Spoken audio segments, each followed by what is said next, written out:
Good afternoon and welcome to Overview of Proficiency in the State Standards, the first webinar of the Power of Proficiency webinar series for world languages in the 25-26 school year. We are going to start with a few housekeeping things, obviously a welcome and an agenda and some introductions as well. My name is Anne Marie Gunter. You see there on the screen that I am the World Languages Consultant at the North Carolina Department of Public Instruction. That means my job is to help you the best we can with all of the world language standards and implementing those in the classroom, as well as looking at policies that impact K-12 world language learning in the state. You see there on the screen my contact information, both email and phone. And I also wanted to share with you that another member of our NCDPI World Languages team is my supervisor, Dr. Stacy Daniel. She's section chief for English Language Arts, or ELA, and languages, including world languages, as well as English language development, or multilingual learners and Title III consultants. So we say we're all languages all the time. If you do want to reach the NCDPI World Languages team, you can use that contact information on the screen. I'm also going to put in the chat that information. As we go through today, I have things that you'll see on the screen, which I will put in the chat so that you can have easy access to them, and then also that you can use them for later on.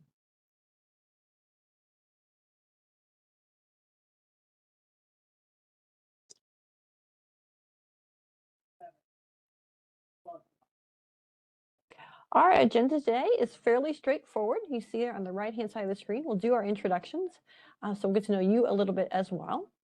Then we're going to talk about the proficiency outcomes area in our World Languages Resources Hub. It has a lot of resources we're going to be talking about today about the overview of proficiency in the state standards and how it works to develop knowledge and skills with knowing how to use proficiency for our state standards outcomes, as well as how to think about building proficiency through performance in the classroom. So everything we need is pretty much in that proficiency outcomes area. Some of the things that we're going to be going over there in that space are the North Carolina Proficiency Outcomes document. You've probably already seen that, but we will be using that today in some new ways. We're also going to be talking about the actual proficiency guidelines publications and the resources, including the samples that they have of different proficiency levels in different languages, as well as videos for speaking samples. Also, we want to include all of our languages, of course. We have a wide variety of languages in North Carolina. And so we'll also have some videos from Gallaudet University for American Sign Language, or ASL. Again, looking at proficiency and how we think about proficiency within our state standards and what we do in the classroom to build proficiency with our students. And then we'll wrap up and have our evaluation survey for this webinar. Also today on the agenda, throughout our broadcast, we're going to have several types of activities, just two. We'll have poll questions in WebEx. So I've gotten several questions to kind of ask you as we go through things, what you would choose and what you would use in your classroom based on the resources we're going to share. So those are the kinds of poll questions. We'll also have more open-ended questions. And what we'll do is use waterfall in the chat. You may have heard it also called flood the chat, because we have an open-ended question and you type your response in the chat, but you don't send it into the chat for everyone to see until you hear the words, "Let's watch the waterfall." So this is a great activity, I think, for open-ended questions when you're working online, whether it's in professional development like this or with your students in the classroom. But it also helps us think about wait time. So giving everyone a chance to get their response ready before sharing it when we say, "Let's watch the waterfall." That's our agenda for today. I'll pause there and make sure we don't have any questions in the chat that we need to take care of before we move on.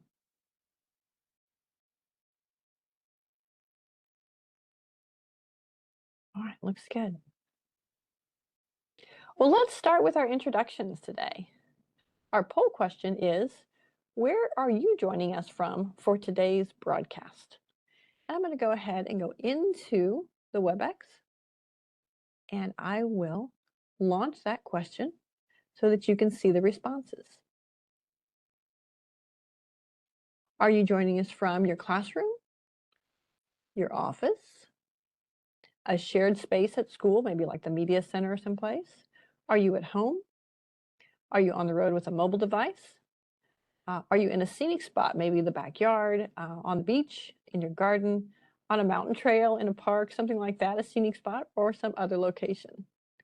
Please take a look. Within the WebEx broadcast, under your control panels, you should have access to the polls, and you can go ahead and enter your answer by clicking on what your response is to where are you joining us from for today's broadcast. You don't put this one in the chat, so don't worry about that. This is a response here within the WebEx. We use Slido actually for the responses here. All right, I'm going to take another few moments looking at how many folks we have in the broadcast today versus how many have responded. So please go ahead and get your vote in to tell us where are you joining us from for today's broadcast.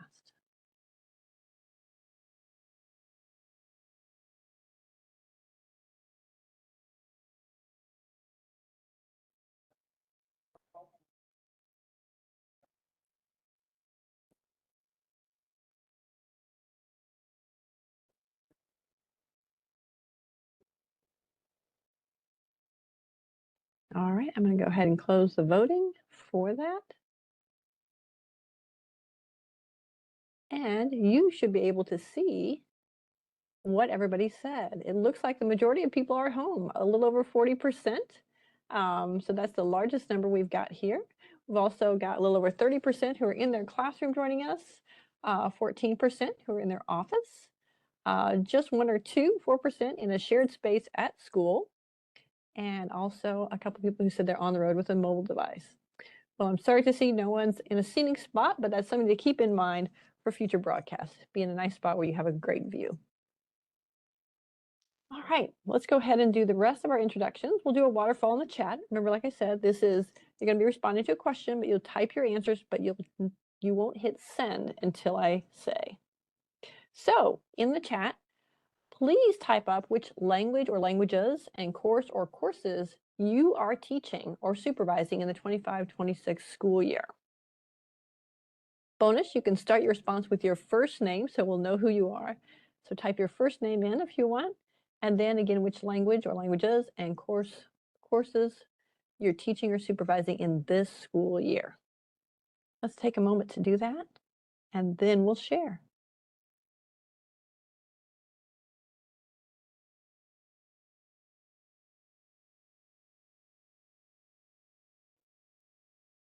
Hang on, I see people already sharing. Let's wait. I haven't said the magic words yet, so let's just wait.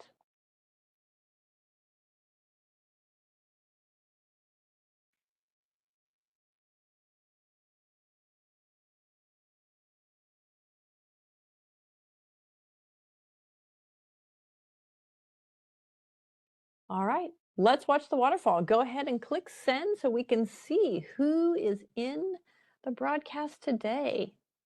Thank you all for joining us from across the state. See a lot of Spanish, French. We've got some Russian teachers here, some Chinese teachers. Got people from different programs.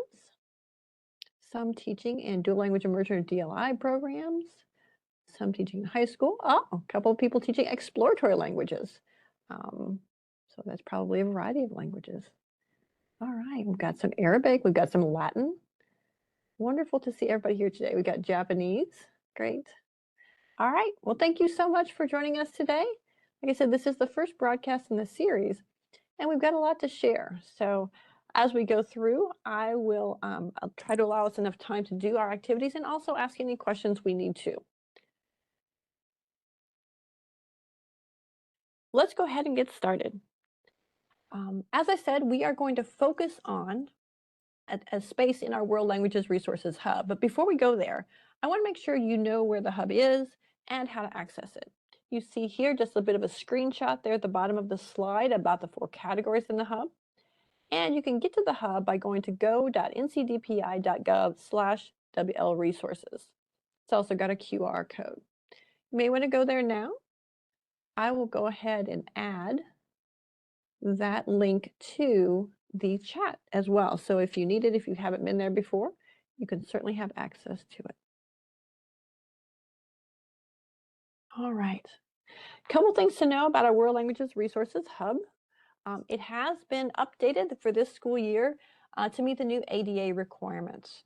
So things may look a little bit different than they have in the past, but that's okay. We're wanting to make sure that everything is updated and follows the rules so that everyone can access it, especially if we've got folks using screen readers and different types of devices to get to our information.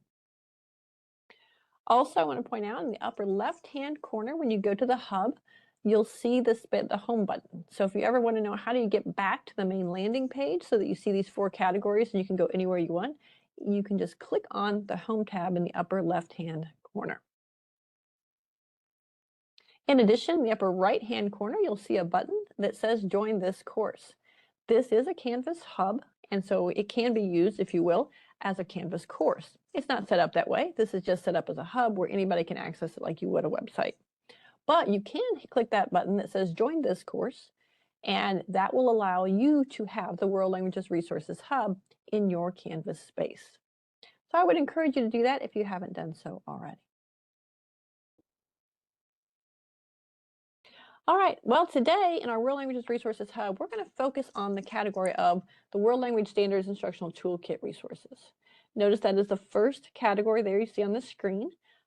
And so when we go on to the next slide, you'll see that that category, that main category, has 4 different areas that house all of our materials. So if you go to the World Language Standards Instructional Toolkit resources main category, you can get access to all of the ones you see here on the screen.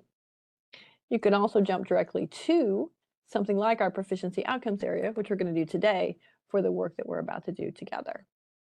But that's how the hub is set up, and each category like this has 4 different spaces that you can go to. We're just going to focus on this one category and area today. Give me just a second. I'm going to put a direct link into the chat that goes to our proficiency outcomes area in the World Languages Resources Hub.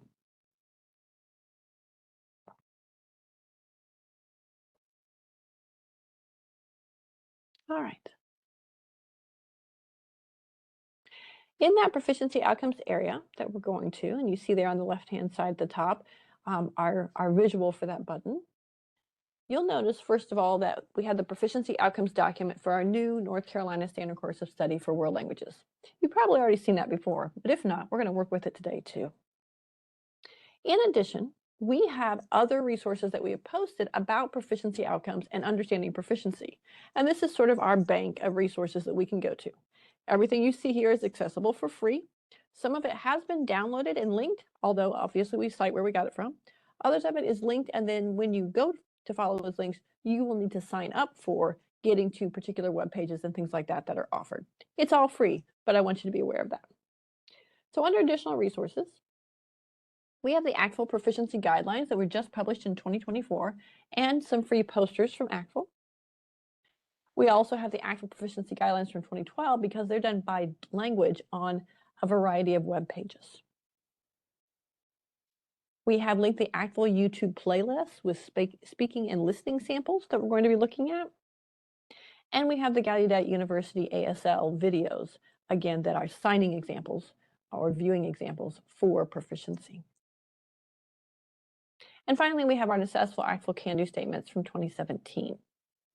So this is what's in our proficiency outcomes area. And I'm going to go ahead and click on the link on the screen on that slide, which I put in the chat, so that we can kind of see how that looks when it's laid out on the page.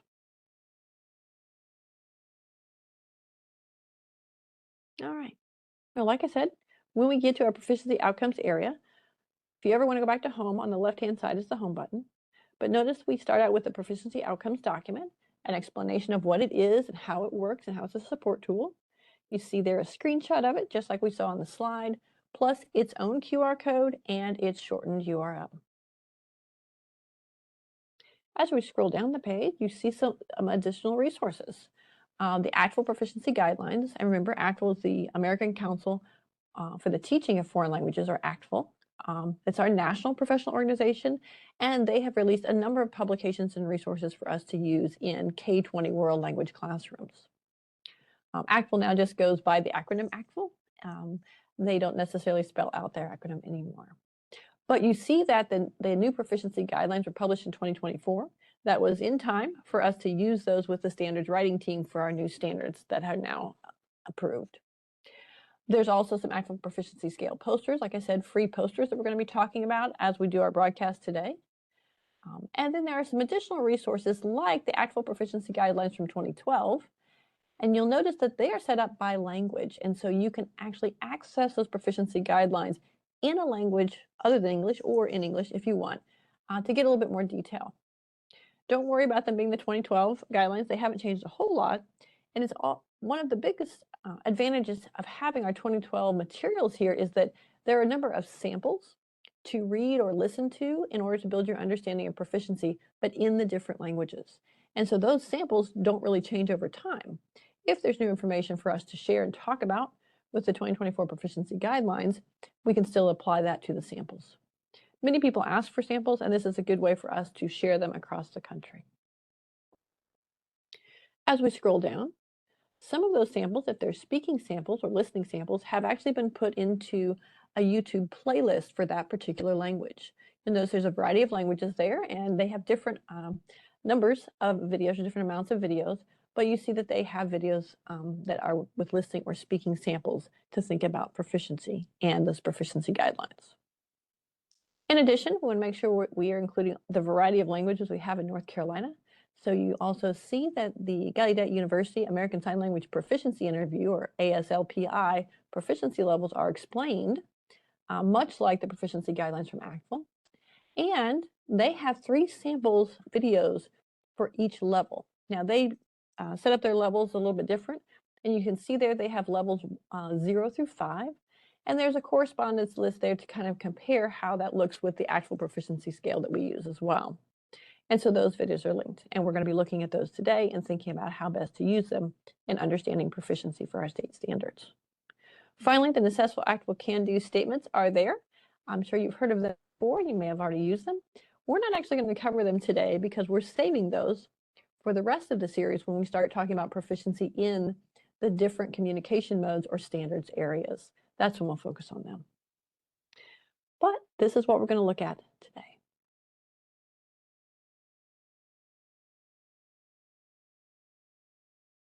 All right. Well, let's get started. Let's take a look at this proficiency outcomes document. It's at go.ncdpi.gov/WL proficiency outcomes, just like you saw on the webpage. I want you to take a moment and go ahead and make sure you have access to a copy of that, whether it's just by using the QR code or by clicking on the link that I'm going to put in the chat or that you see there on the screen, because I want you all to kind of take a look and start scrolling down through that as we discuss it.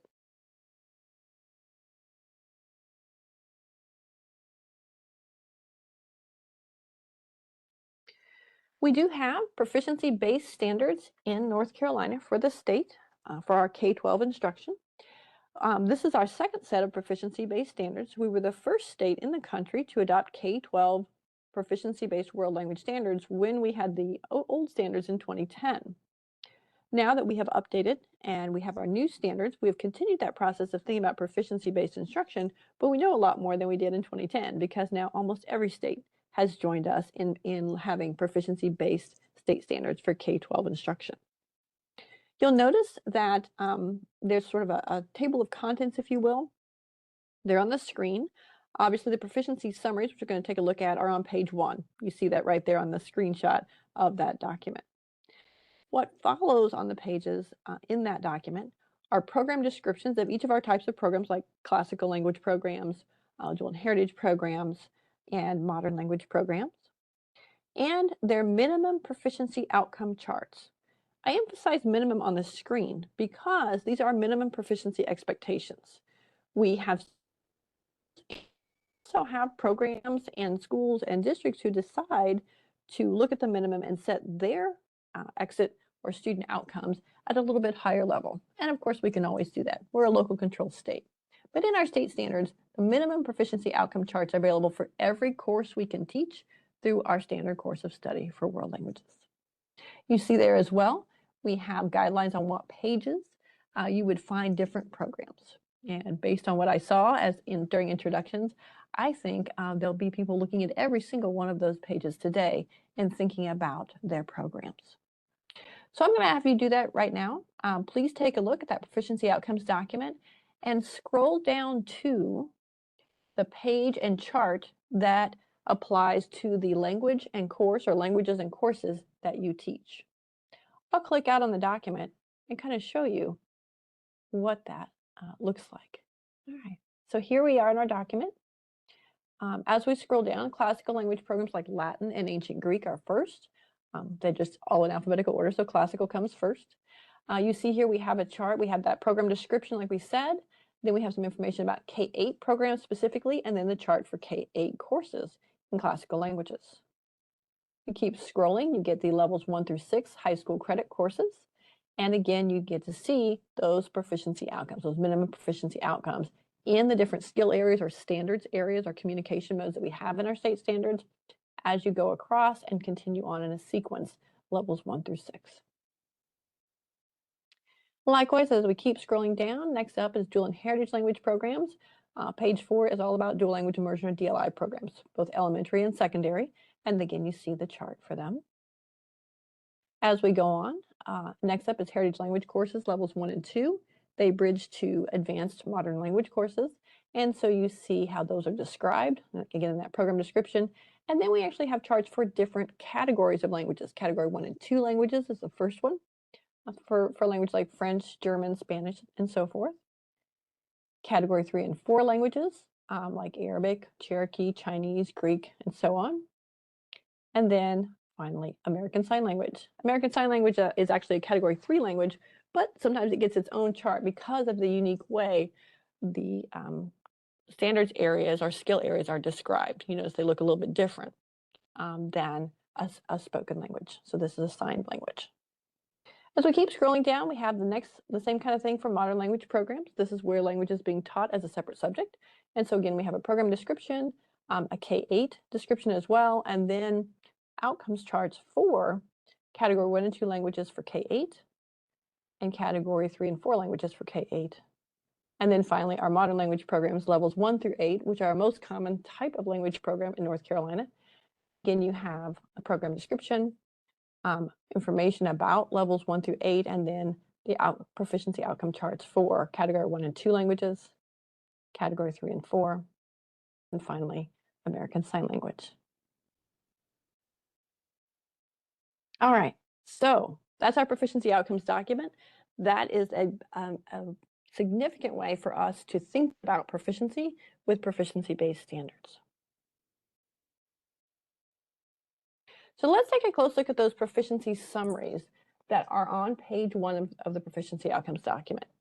One of the things that we heard loud and clear from you when we did surveys about our old standards and did focus groups and so forth was that you wanted to make sure that everyone understood proficiency. And so our standards writing team left some notes kind of for how we might do that. And then our standards resources team built these proficiency summaries specifically for you. These were meant to be a quick way for you to reference what we mean by proficiency at each proficiency level that we have in our state standards. So we have novice low through advanced high, and you see literally a 3-bullet summary for every single proficiency level. One of the things I want you to notice here is how this looks over time, because when we talk about proficiency, we have proficiency levels, or the major levels. We have 5 of those. Those are novice, intermediate, advanced, superior, and distinguished. And you see those on that inverted pyramid from ACTFL. You also see that those levels are broken into sub-levels of low, mid, or high. And we abbreviate those L, M, and H, of course. And so those first 3 major levels have some distinguishing characteristics as we grow across time. That's important because, again, in our standards, we are dealing with the first 3 major levels, novice, intermediate, and advanced, with those sub-levels put in low, mid, and high. You see too, again, the standards resources team was very careful. They wanted to do some color coding, if you will. So you'll notice that as you go across each proficiency level, low, mid, and high are the same colors, but a slightly different shade as you gain more skills. Take a look at this and think about what you just saw for your proficiency outcomes charts for the language and courses that you teach. One thing that's really important when we think about proficiency is that these are proficiency outcomes. This is what students should know and be able to do with the language they're studying when they leave our classrooms or programs, when they walk out the door and no longer have our support as teachers in building their skills and in practicing the skills, but what actually they can do in the real world with the skills that they've learned. I want you to notice a couple things on those 3 bullet summaries. Take a look at the verbs that are used for each bullet, because the verbs change between novice and intermediate and advanced in a pretty significant way. I want you to also look at the kinds of language as it's described. Is it familiar? Is it unfamiliar? Is it personal or everyday language, or does it have more to do with academic and social and professional learning? How do those descriptions of proficiency change across the different proficiency levels and sublevels? Also, there's a couple things to note here that we've gotten some questions about, or that people are kind of curious about when it comes to thinking about proficiency for all of us. First is novice low, or NL, is not a minimum outcome for any course. That's because it's such a low level of proficiency that you really don't have a lot of skills yet in that language. You probably saw novice low if you were referencing an exploratory course. I saw we had someone in the house today who actually teaches exploratory, and I myself have taught that when I was in the classroom. But you probably noticed on the charts that when it comes to exploratory courses, because they're there, it just says there's not enough time in an exploratory course in order to build proficiency. Therefore, if you're teaching an exploratory course, you would just choose the novice low objectives that are most relevant to what you want to teach. But the expectation is not that you would build novice low skills by the end of exploratory course, because you can't really do that. Usually exploratory is a once a week course, or maybe part of a wheel, let's say at the middle school, to expose students to the languages that they could take in high school or for high school credit. You probably did see there are some outcomes for specific skills sometimes for languages that are novice low, but the majority of the course or program is going to be above novice low, because novice low is not a minimum outcome for any one course. Another thing to keep in mind is that intermediate mid, or IM, is the minimum for our state's seal of biliteracy, the Global Languages Endorsement, or GLE.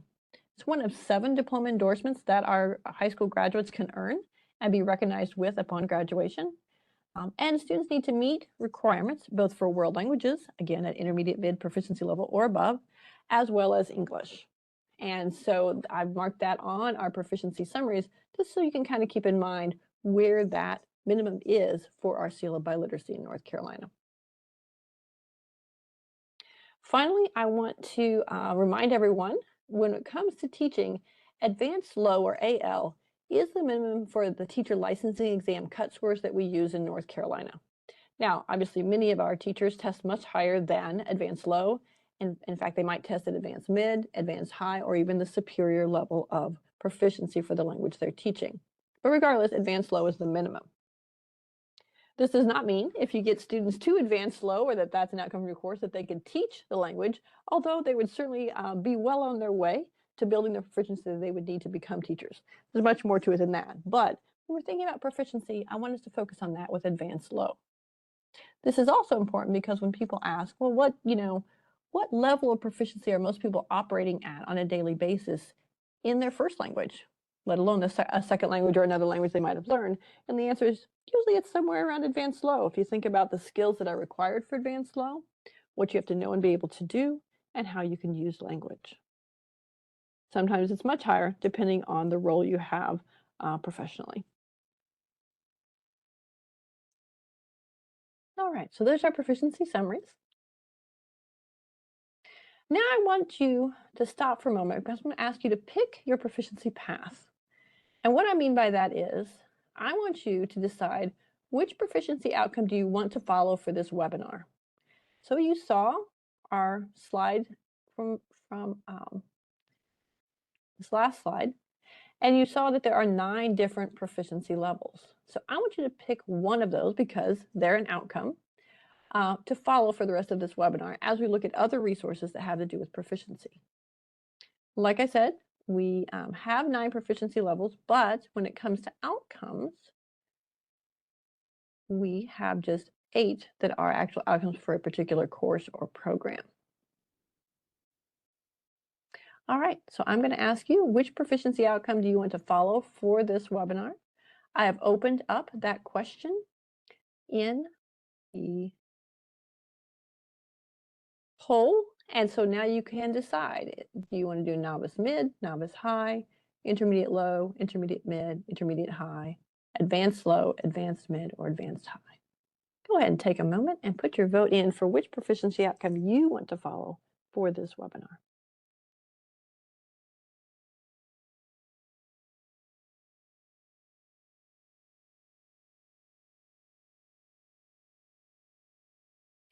You should have the poll question somewhere on your control panel. If you don't see it, look for those 3 little dots. Usually if you click on those, it gives you options and you can find things like the chat box as well as the poll questions.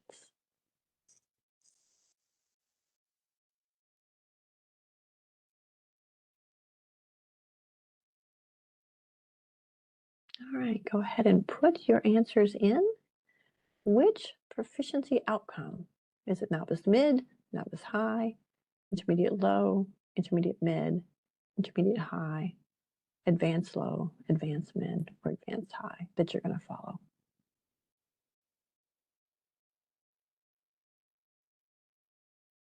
All right. Please go ahead and take about the next 10 seconds. Make sure you've answered the poll question so I can see your vote.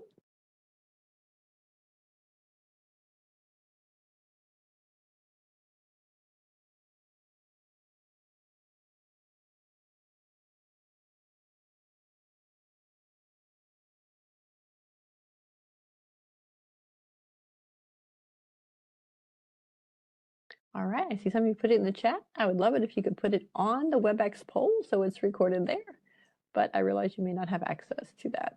We'll see. All right, well, while we're finishing that, I want us to go ahead and start on the waterfall in the chat question because, as you might guess, it is, why did you choose that proficiency outcome? So I want you to begin your response with the proficiency outcome abbreviation. So if you chose novice mid, you'd begin it with NM. If you chose novice high, you'd start with NH. Those abbreviations that we use in our state standards, as well as what you saw on the proficiency outcomes chart, or the proficiency summaries chart. So go ahead and start your response. Remember, this is a waterfall in the chat, so don't send your response yet. Just start your response with the proficiency outcome abbreviation you chose that you're going to follow for the webinar, and then explain why you chose that proficiency outcome to follow. Go ahead and start typing your answers, and we'll wait a moment, and then we'll see the responses.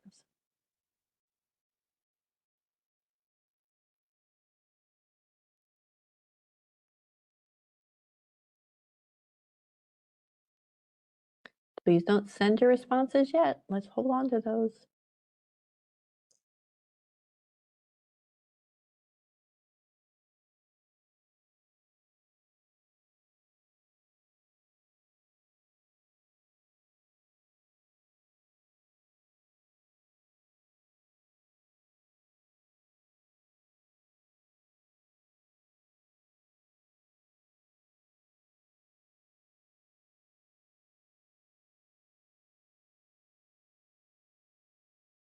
All right, let's get ready.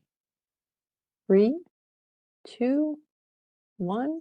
Let's watch the waterfall. What have we got? All right. Looks like we've got a lot of people typing in. They are choosing outcomes for the courses they teach. See a lot of novice mid and novice high on our poll, which makes sense if you are teaching a beginning level course, like a level 1 or level 2 course. Yeah, a lot of people choosing that. Some people choosing intermediate mid IM because that's where the sealed by literacy requirement is.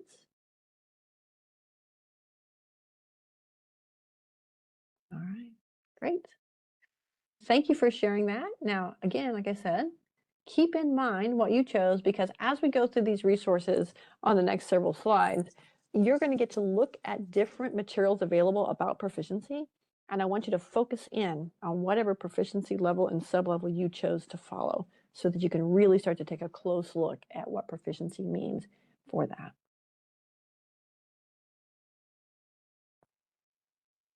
All right, well, let's talk about proficiency in just a little bit clearer terms, as well as how it's defined in things like the actual proficiency guidelines, which you see a visual of in the bottom right corner of that slide. Those actual proficiency guidelines were updated in 2024, and as I said, the previous publication was in 2012. So they haven't changed a whole lot, but they have gotten some additional information for us to use, especially as we start to think about proficiency versus performance. So proficiency, as it's defined in actual proficiency guidelines, is the ability to use language to communicate in 4 domains: listening, speaking, reading, and writing. And don't worry, speaking also means signing for American Sign Language, or ASL. But specifically, the proficiency level for a domain is defined by what's called a FACT criteria. And obviously, if you see it all capitalized, that means there's an acronym we're going to work with here. So FACT means the F for functions. So what communication functions or tasks can the individual do? That's part of proficiency. That's part of your ability to use language to communicate. What can you do with language? And that might mean things like functions like providing personal information, like your name or your address or your school schedule of what subjects are you taking. It might mean things like reading instructions in a language you're learning. It might mean interacting with peers, either in signing or speaking with others as you learn that language. A is for accuracy. So, who can understand the individual and how well is language used? Who being, is this someone who's a sympathetic listener, like a teacher is often, or is it someone who has higher expectations, let's say a native speaker of the language? Might that person be a sympathetic listener if they know they're working with a learner of the language, or maybe they want to challenge them a little bit? So who can understand the individual? And how well is language used? And when we think about how well is it used, we think about things like how well is vocabulary used? How much vocabulary do they have and how well do they use it? How about syntax? How about grammar? How about sociocultural knowledge? How well is language used to communicate? And that leads to accuracy for A in the FACT acronym. C stands for context and content. So what topics can the individual handle and in what situations? So are the topics familiar or unfamiliar? Are they abstract? Are they concrete? Are they ones that have been researched? Or ones that have a professional or technical nature to them where you have to really understand that field of study that you're in? And in what situations? Is it in something like an everyday or simple situation or uncomplicated situation? Or is it a situation in which there is a complication and there's a problem that has to be solved? So what topics can the individual handle and in what situations? And finally, we have the T, which is text type. And I want us to be careful with that because it's defined by text type, but really it's how much language can the individual produce? And that might be in writing, which is probably what we think about when we hear text, right? But it could also be in speaking or signing. And then what is its length and complexity? How much, basically? How long is the speaking or signing? How long is the writing? How does that work? And how complex is it?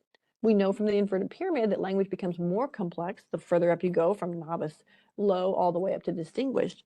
But what is its level of complexity? How does that work? So this is our FACT criteria for proficiency levels. And in thinking about the different domains, because these apply to all domains. So listening, speaking, reading, and writing can all be looked at in this way. The F for functions, the A for accuracy, the C for context and content, and the T for text type. Another way to think about this is this chart, which you may also have seen because we've used this in the past to think about proficiency. We've got our FACT criteria up at the top, and then we've got a comparison of what does that look like at each proficiency level. And when we did this chart originally, we were asked by people to say, make this as simple as possible. 1 or 2 words to summarize the FACT for that proficiency level. So for novice, when we think about the FACT, for functions and tasks, you've really got an individual who's a parrot. They can repeat back things that they've learned, but that's how they communicate. They rely on repeating back memorized words and phrases because the text type that they can handle is really the word level. Their accuracy is very little accuracy, in fact, because they're still building language. And so they're doing the best they can, but they don't have a lot of language yet. So they're still working on accuracy. And the context or content that they usually focus on is themselves. They can describe themselves, for example, or the things that are right around them. So that's how novice is described when we think about fact when it's summarized in the chart for proficiency. If we go up next to intermediate, this is where someone is what we call a survivor as far as functions and tasks, because they can actually use the language to function in a situation to find the basics of survival. They could find food, they could find shelter, they could get directions of where they need to go, that kind of thing. They could survive with the language skills that they have. They also have some accuracy when it comes to that A for accuracy, because they now have a little bit of language, or enough at least to start to create with language. That's one of the distinguishing features. You may have seen that on the proficiency summaries page, that the verb for novice was communicate, the verb for intermediate was create. So they can create with language, so they have some accuracy now with the language. Their text type is usually sentences, so they move from words into sentences. And their context and content is things that you encounter in daily life. And that would be that anyone encounters in their daily life. So again, the things that are most familiar to them. If we go up to the next level, advanced, this is where someone can function as a reporter or storyteller, because they can provide information and they can, usually provide it in paragraphs. That's the text type for advanced. Their accuracy is pretty good. They're mostly accurate in the way that they use vocabulary, syntax, grammar, their sociocultural knowledge, that kind of thing. And their context and content is anything within the community. So well beyond themselves and their daily lives, but in fact, they can talk about or sign about or write about anything that's happening in their community that they are a part of. And finally, at that superior level, we call them the thinker. These are people who are individuals who can use language to hypothesize and to give their opinion and to discuss things in greater detail. They have pretty complete accuracy. We always say like almost completely. Sometimes we use the word fluent. That's used. It's a little bit shaky when we talk about proficiency, but that might be something that is more understandable to people who are outside of language education. So they're almost completely fluent, if you will, in being able to use accuracy and language structures to communicate. Their context and content is almost anything in the world. They can discuss, they can write about, they can sign about, they can listen to and understand. And then their text type is extended discourse, so multiple paragraphs and things like articles or things like that they can actually produce with the language. So that's a summary of proficiency, that ability to use language to communicate in 4 domains.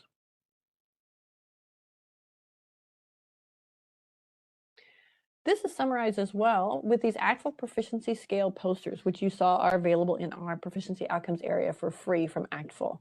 So you see that one on the left just has that inverted pyramid and talks about the major ranges and sublevels that include distinguished. And then the one on the right, it very much looks at the functions within each language or within each level for language production.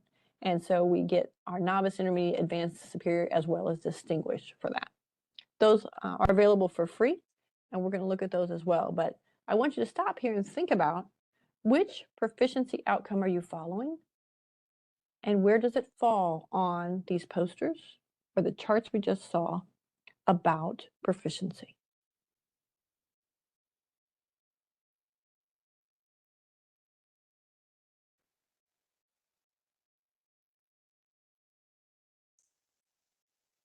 All right. Well, now let's switch from proficiency to performance. And performance is, as it says right there, right from our actual proficiency guidelines document from 2024, the ability to use language that reflects communication tasks which have been learned and practiced in an educational setting. So this is a little bit different focus for language production, and honestly, language learning is what we're looking at here. The ability to use your language, reflect in the communication tasks that you've learned about, that you've practiced, that you have rehearsed in an educational setting of some kind. Could be a classroom, could be an online space, that kind of thing. A structured environment where you have guidance from a teacher, as well as interactions and practice. This is particularly important when we think about assessing. So when we talk about assessing, we need to think about, are we assessing proficiency or are we assessing performance? And here are the differences. For performance, that ability to use language that reflects the communication tasks that have been learned and practiced in an educational setting, when you assess, it's based on instruction and curriculum. Obviously, as teachers, we're writing a local curriculum based on our state standards. So that performance is on a task that you've done instruction in with your students and is part of your curriculum. Also, that performance is rehearsed. Students have practiced, they've gotten ready, they've prepared in some way. It's on narrow content and context because they're only focusing on the things they've learned in the curriculum, in their classroom through instruction. So particular topics, for example, when we do thematic units, students are going to learn the vocabulary from those units, and that's their content and context that they're working with. And performance is demonstrated performance of rehearsed tasks and context. So all within how we think about classroom instruction and assessing students for the language they're learning based on their performance with the language. We compare that then to assessing proficiency, which is different. When you assess proficiency, it's independent of instruction or curriculum. So it doesn't matter where students have gotten their language skills, what classrooms they've been in, or how many different classrooms or teachers they've had, or maybe other exposure to the language that they've had, because proficiency, when it's assessed, is independent of all instruction and curriculum. It's also not rehearsed at all. This is something they have to be able to do spontaneously. And like we said before, our proficiency outcomes in the state standards have to do with where students should be when they leave our classrooms and go out into the real world. So it's not going to be rehearsed anymore. They're going to be using their skills in a proficiency-based environment because it's not going to be rehearsed. It's also on broad content and context. It will not be something that they've practiced necessarily. That's a performance thing. It'll be very broad, and they'll have a lot of choices and things like that when they're assessed with proficiency so they can show what they know. And finally, it'll be about sustained performance across tasks and context for the level. So not just a particular performance of rehearsed task or something like that. It will actually look at how well do they use language over a task and how much can they elaborate, for example. Can they use things like different vocabulary, different syntax structures, maybe different grammar or sociocultural knowledge to really convey meaning and so forth. And then, of course, the context for the level that we're talking about. So that's the difference between performance and proficiency.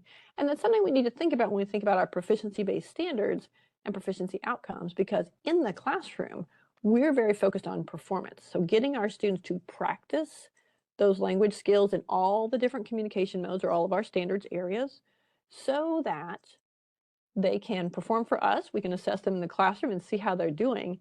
And they can practice that, they can rehearse it, they can show us, let's say through an integrated performance assessment or IPA, even, all the things that they know about the language. But then when it comes to actual, do they have the proficiency? That's what they take out of a classroom from our work with them into the real world. What can they do with the language without all of that support and structure that we've given them for practice and performance?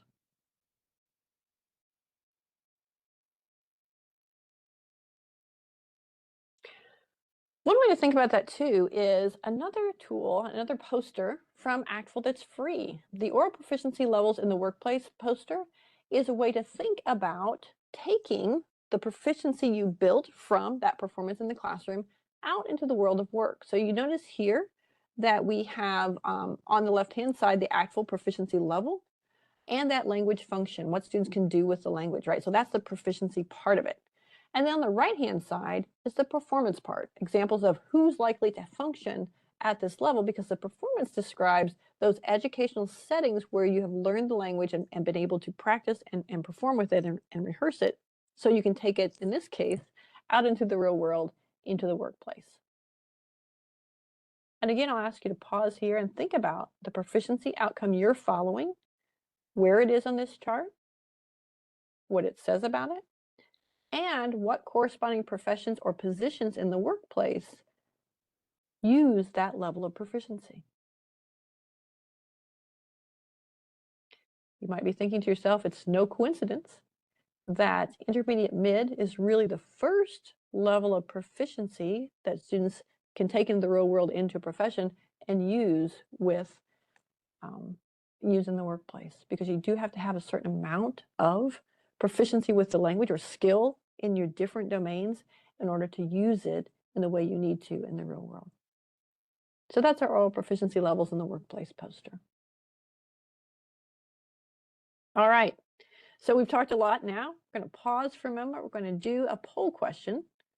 Which proficiency poster would be best for you to use when you explain proficiency outcomes? So I'm going to go to our WebEx polls.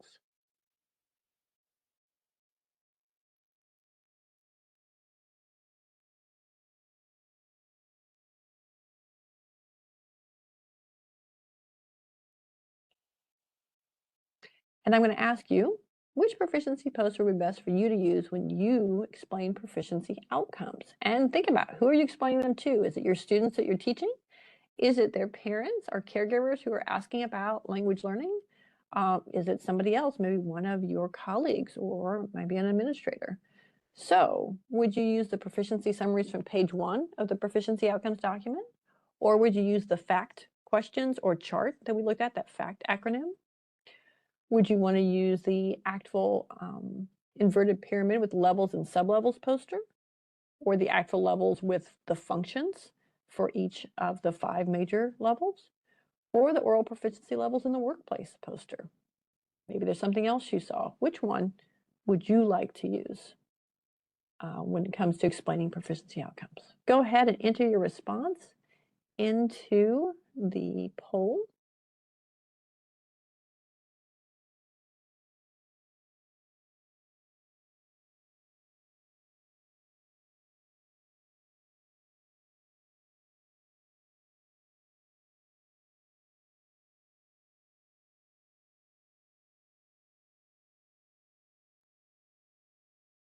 You're thinking about those posters as well, I'm going to go ahead and enter into the chat the proficiency outcomes area in the World Languages Resources Hub link, so you can go and get those posters now that we've seen them and you're thinking about them. They're all there for free.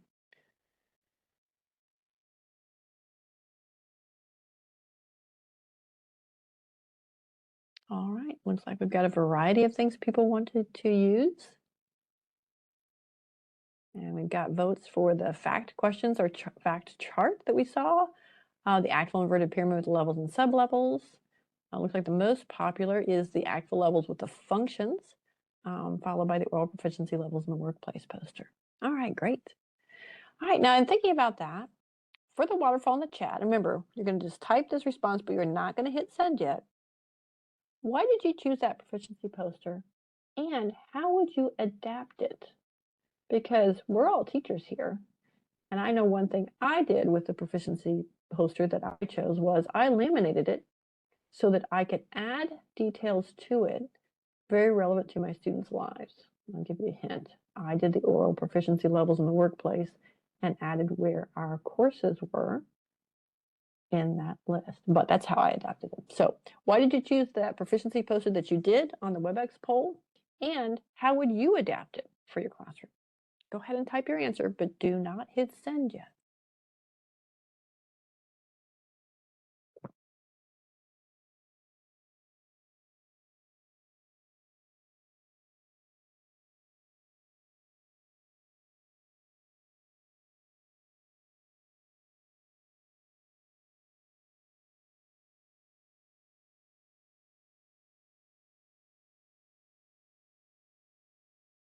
All right, we're getting ready to see.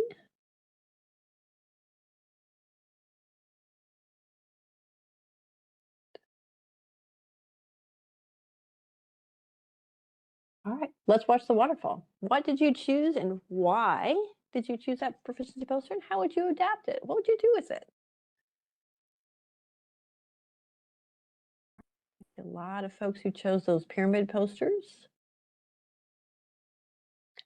Some because they wanted to show students goals, have some concrete examples, make it comprehensible for students. Talk to students about where they should be by the end of the course or program. Some want to look at that workplace chart because they want students to know how learning a language could impact their career. Ooh, some said they want to use it for PD, professional development, for their new teachers. Really help them understand proficiency-based instruction. Some want to share it with parents. Some are even going to have it in a lesson discussing the importance, and then the focus of setting individual goals for language learning. All right. Some also want to do this as a close activity, meaning that they're going to delete some of the parts and see if students can fill in the gaps, like on the workplace poster. All right, these are great ideas. I hope you're looking at all the options people are putting in the chat and what they want to do with the posters that they've chosen, how they're going to adapt them. All right. Let's go ahead and move on. I am watching our time. We've got some things yet to go through and share, and I want to make sure we have time for that. The next thing up that I want to share with you, oh, hang on. One person was saying they wanted to know where the posters were. All of the posters are on the Proficiency Outcomes area in the World Languages Resources Hub. So if you see that in the chat, you can go right to there and get the posters we just looked at. They're all listed there with under additional resources with those materials. All right, good.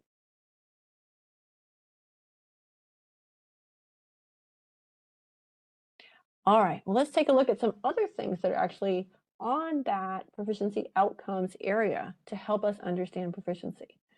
One of the first things is the actual proficiency guidelines from 2012, but by language. And like I said, the guidelines didn't change a lot between 2012 and 2024, but sometimes, as we know, it's helpful to read or further understand something when you read it in a different language other than English. We often use English as our common language of professional development because that's what everybody uses when we all come together, particularly if we have a large department with multiple languages that are being taught. We all use English to talk about our instruction and then apply that in the classroom and use the target language. So if you want to see those proficiency guidelines by language, they're available. You'll notice here on the screen, there's some screenshots. One way they're available is as PDFs. And on the left-hand side there, you see the actual proficiency guidelines 2012 in black and white, gray and white. And that's one way that they're displayed. However, a lot of them are displayed on a web page. And so now instead of being in a document that's a PDF, which is available for a couple of the languages see listed on the right, there's actually just a whole web page where you have a number of things. And essentially you have what was in the actual proficiency guidelines in 2012, but most importantly, you also have a link to different samples, samples of learners who have produced language for whatever domain area at different proficiency levels. And so you see there's a spot for speaking, writing, listening, and reading. So in a minute here, we're going to go over and take a look at that. But I want you to be familiar with that because it is something that's available in many languages. You see there on the right-hand side, everything from Arabic to Turkish. And I've listed everything and linked everything in our hub that ACTFL has made available. So obviously, many of the languages that are taught in North Carolina of the 19 are there. Some that we don't teach yet, like Azerbaijani and Indonesian in K-12, are also there. Chinese has two options, either with simplified characters or with traditional characters. It's your choice. So what we're going to do is we're going to go over to this page and kind of look at what's available. Give me just a second. Let me put this in the chat, this link to the actual proficiency guidelines by language.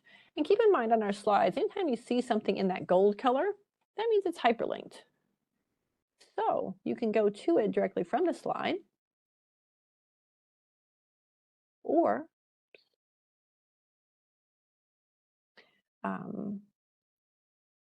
you can go to it here in our chat once I put in that link. All right, so that link is in the chat, but if I follow it off of the slide,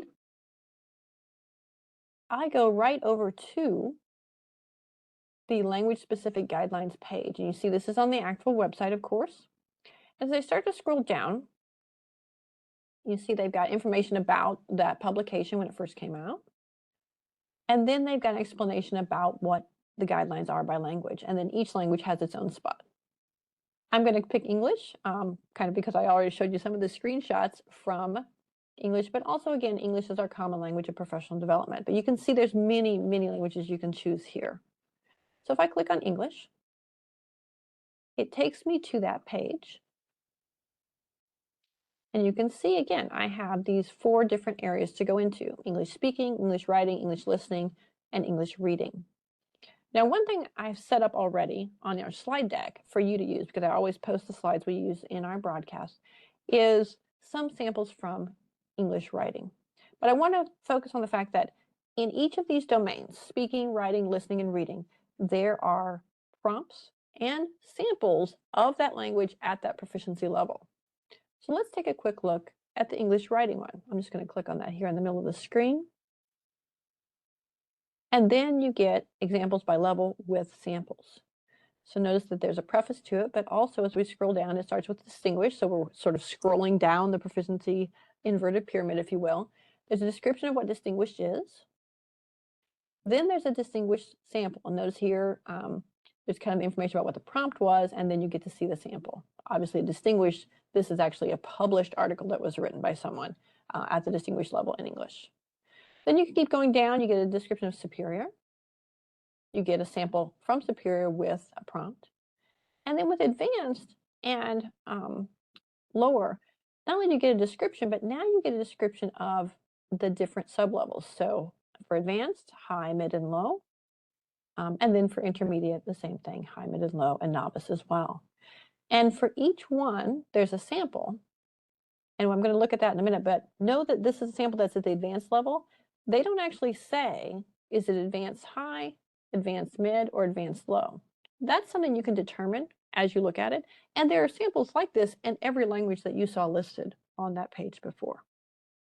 So let's go ahead and go back to our slide set to kind of demonstrate what this is.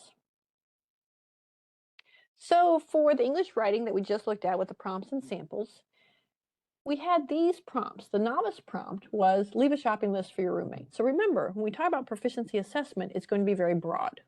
You're going to try to see what language the individual can give you and what they've been learning, but you're giving them a prompt that's appropriate for a novice level learner. The intermediate one is write an email requesting a meeting, and the advanced prompt is write a report on a topic of personal or general interest. So notice again, that broad basis, personal or general interest. The individual gets to pick to showcase what they know with the language, but it's very broad. It is not prescribed in any way. So for novice, if you look in the English writing samples, you'll see leave a shopping list for your roommate looks like this. A short shopping list, because remember, our novice level individuals really know words in the language. They don't necessarily have a good handle on accuracy. Notice there's some spelling mistakes and some things like that. They're working on vocabulary, but they do have a list of words, and these are words that they're sort of parroting back, in this case in writing, because these are words that they have memorized from their language learning, wherever they got it. But this is what they're able to produce on their own. Likewise with intermediate, now we're going to be stepping up. If you think about that chart, we're going to go from just words, hopefully, to sentences, and a little bit broader based. And so here's the writing example from intermediate level for English. And this is just a simple email. So notice we do have sentences, which is good. That's part of being at intermediate. This person can talk about their daily life.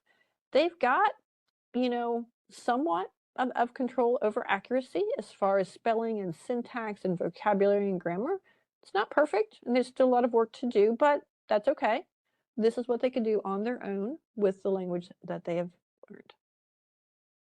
And finally, at the advanced level, write a report, and you see here paragraphs, which is what we would expect, and quite a bit of information. This person has chosen to write about a concert they went to and a singer, and give a report. And remember, at this level, At the advanced level, you're either a reporter or a storyteller as far as your functions. So they're reporting on an event they went to. That's just a simple example of the samples that are available. And like I said, these aren't specified here, whether it's what sublevel it is, whether it's low, mid, or high. That's something you would determine. And you might want to determine it based on, for example, the new actual proficiency guidelines from 2024, or you might just take a close look at those ones from 2012 and think about what we know about proficiency and decide, can you determine if it's low, mid, or high? But probably more importantly, you think about proficiency, here's what we want our students to do based on our proficiency outcomes, right? What is it we need to do in the classroom so they perform this or practice this to the point where they could produce this kind of language in whatever skill area they were asked to and be proficient the way we want them to be. All right. So there are a lot of resources there, but don't worry, there are more. ACTFL also has provided a series of YouTube playlists by language, and these are video samples either of listening or speaking. And so with listening, what you get is a series of examples at different proficiency levels that you could use with students where you are trying to build them up. And they are appropriate for those proficiency levels. That's the case, for example, with Arabic. Arabic has 15 different videos posted on their video samples playlist, and they're all listening. Likewise with English, sometimes what they posted are speaking samples, and these are usually from the oral proficiency interview or OPI tests that are done by ACTFL through Language Testing International. That's some of the work, by the way, the OPI and the WPT written proficiency test that is used as the teacher licensing exam in North Carolina and many states across the country. And so again, they've got examples of English in this case at different levels and what that sounds like in speaking. And you can listen to the oral proficiency interview and listen to the prompts they're giving the person to see what language they can produce, how broad it is, how complex it is, you know, what kind of text type are we looking at? Are we looking at words, sentences, paragraphs, or more, right? And you can see they have them in a list of languages. So they have Arabic and English, and again, those are in yellow, so that means those are highlighted here on our slide because we can go right over to them and kind of see how those pages are arranged.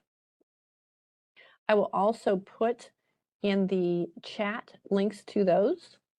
And of course, if you want to go to the other languages like French, German, Japanese, Russian, Spanish, or Turkish, which I think I saw examples of almost every single one here today during introductions, which is encouraging, you can do that too. So I'm going to put those links into the chat, and I'm going to follow them to kind of show you what those pages look like. So in Arabic, if we follow that link, it takes us right over to the YouTube playlist. I'm sure you're familiar with playlists, but you can see that they have each video labeled, listening, and then what level it is. And usually the number that follows the level is just the number of the video and some reference they're making there. But notice that they've got a number of things for superior, novice, intermediate, distinguished, advanced, all of that. So that's available for Arabic. And then the English ones have their own playlist as well. And this is one, again, because English is usually our common language of professional development. They sometimes can be used to really help our teachers think about proficiency as we're building it, because it's just in English, and you could hear what someone sounds like at very low levels, like novice or intermediate that you're trying to focus on, all the way up to advanced and distinguished. And they've added a superior level. They don't usually have a lot of superior or distinguished level materials, but they have released some, so that's kind of good to know. Sometimes you might have been to presentations where we talked about proficiency, where we played things like a particular video, like we often play the one, Lenore, the #1 video about foods and colors. We've also done some with intermediate, like we have here, create with language. Obviously, a function of intermediate is creating with language. And so that one is one that you might have seen demoed before. And then we have some others we've done. I noticed that when I was looking over this past narration one, video number 10, actually was someone who had worked as a teacher, but had come to the US to work as a teacher from another country. And we have a number of visiting international faculty. And so that can be kind of interesting as well, because they're talking not only at the advanced low level or above, which again is what we use when we communicate on a regular basis. But in fact, they're talking about their teaching experience and how socioculturally it was different here in the US from where they came from and where they had been a teacher before.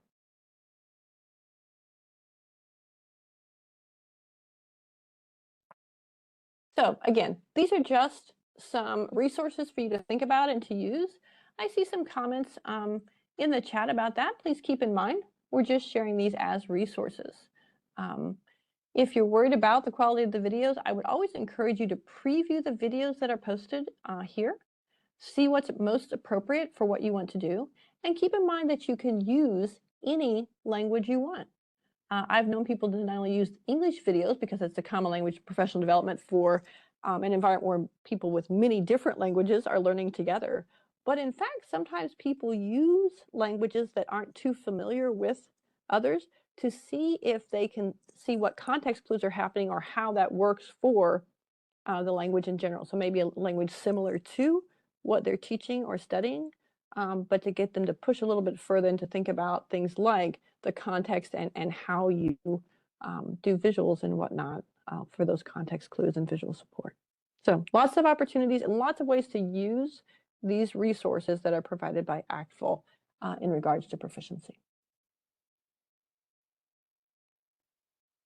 One last thing, I want to make sure we include all of the languages, or at least as many as we can, that are taught here in North Carolina K-12. And American Sign Language, or ASL, is the fastest growing language in the state right now. There are many ASL programs starting as well as expanding in North Carolina. And so Gallaudet University has published some videos of ASL at different levels. They actually give an exam similar to, let's say, the oral proficiency interview from ACTFL, called the ASLPI, the American Sign Language Proficiency Interview, or ASLPI. And they have a whole website where they have the different proficiency levels that they use within that exam described that you can go to and get more information. So I'm going to put that link in the chat as well. But again, you see that it's in yellow or in gold here on this slide. So I'm going to jump over to it. Now notice they have these levels 0 through 5. That's fine. What those are levels on their assessment that they use to describe it. So they have been listed here with sort of the corresponding actual proficiency scale level that we would expect, just as a guide. But if we click on that link, or you click on that link in the chat, it will take you out to the ASLPI or ASLPI proficiency levels page that you see here. Make it just a little bit bigger. And just like the ACTFL materials, there's a description. So the samples are posted that you can watch the videos. And then there's a description of what signers or individuals can do at that proficiency level, how they're able to communicate and use the language skills they have in ASL. And so you see here, there's 3 different videos for each of those levels. So if you do have an ASL program or you are an ASL teacher, there's some materials for you to use as well. All right, well, that was a lot of information.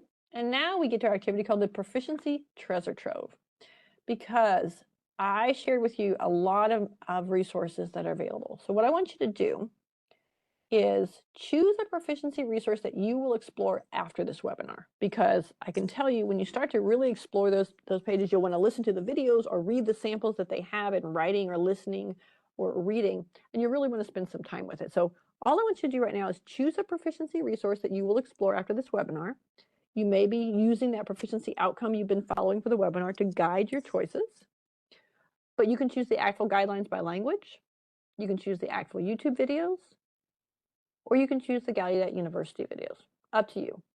Choose one of those resources. Then go to the Proficiency Outcomes area in the World Languages Resources Hub that we were just in, and access that resource to save for later. I told you, of course, that all of these resources are available for free, and that's where they're linked in our hub. However, when you go out to them for the first time, especially if you go out to a web page, let's say, that has some samples and descriptions of proficiency in different languages, you may have to sort of sign in and put your name and email address so that ACTFL or Gallaudet University knows that you've been there and you're using their resources and getting value from the materials that they're sharing online. So go to that proficiency outcomes area in the World Languages Resources Hub and access the resource to save for later. Then, as you're looking with that, and I'm going to give you about 5 minutes to really look at that resource and make these decisions. Choose the resource and start to look at it and make sure that you've got one that you want to use later. You're going to answer these questions. Which resource did you choose? You can just say A, B, or C. And then which language, domain, and or proficiency levels are you going to explore later and why? So this is your chance to dig into a language of your choice. Which domain, reading, writing, speaking, or listening, or we should say speaking or signing. And then which proficiency level or levels. And again, it could be the one you've been following for a while for this broadcast, or maybe you've decided to switch to something else. That's okay too. But which resource did you choose, and which language domain or proficiency levels are you going to explore later, and why? All right, I'm going to time us. We'll have about 5 minutes to do this, and then we'll come back, share, and finish out our work for the day.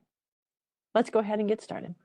I'll put this, by the way, in the chat so that you can go directly to this link.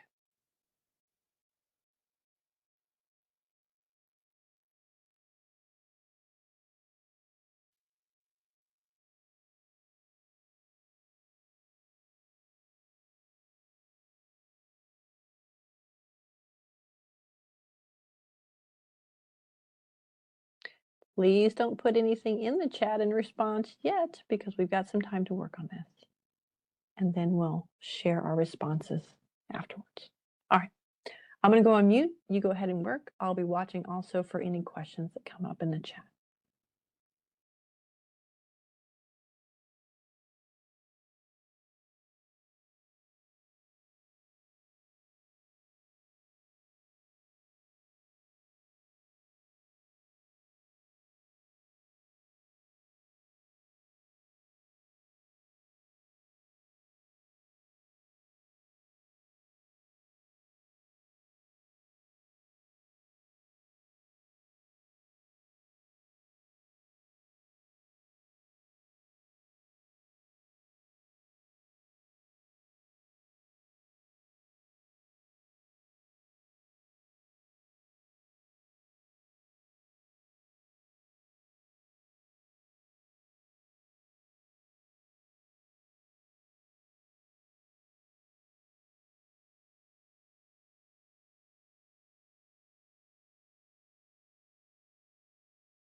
We have about another minute.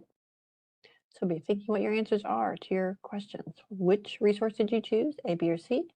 Which language domain and or proficiency levels are you going to explore later, and why? But don't put it in the chat yet. Just type it up and be ready.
All right.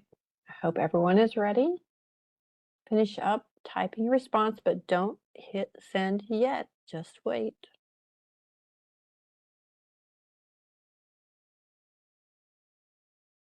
The response should start with A, B, or C, depending on which resource you decided you were going to explore later.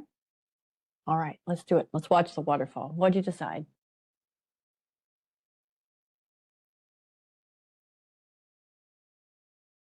Oh, look at all the responses coming up. Make sure you look at yours and see if there were other people who chose the same resource, A, B, or C, as you did, and maybe the same language domain or proficiency level. All right. See, some people are really looking at these proficiency samples, these real examples, to think about the classes they teach and those proficiency outcomes, whether it's a level 1 or 2 class, a middle school class. Some are thinking about how are students getting ready for their AP work. Some are going to focus on a particular aid, maybe like pronunciation in the language. Some are going to actually explore resources in a couple of languages, let's say French and Spanish or something like that, to get a handle on it. All right. Some are going to focus in on reading or listening. I'm going to go ahead and go back to the posters and then the World Languages Hub.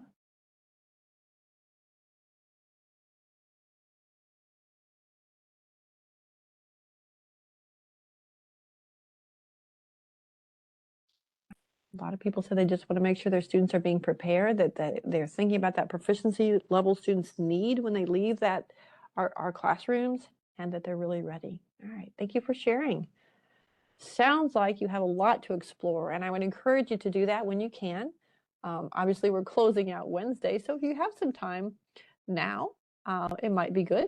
Many of you said you were already home, and so this might be a good time to go ahead and explore these resources. But either way, they're always available to you. They are in the hub, and I will also be sharing these slides. Someone was kind of asking about that, so we'll get to that here in a minute. All right, well, we are at wrap up. We're right on time today, which is nice.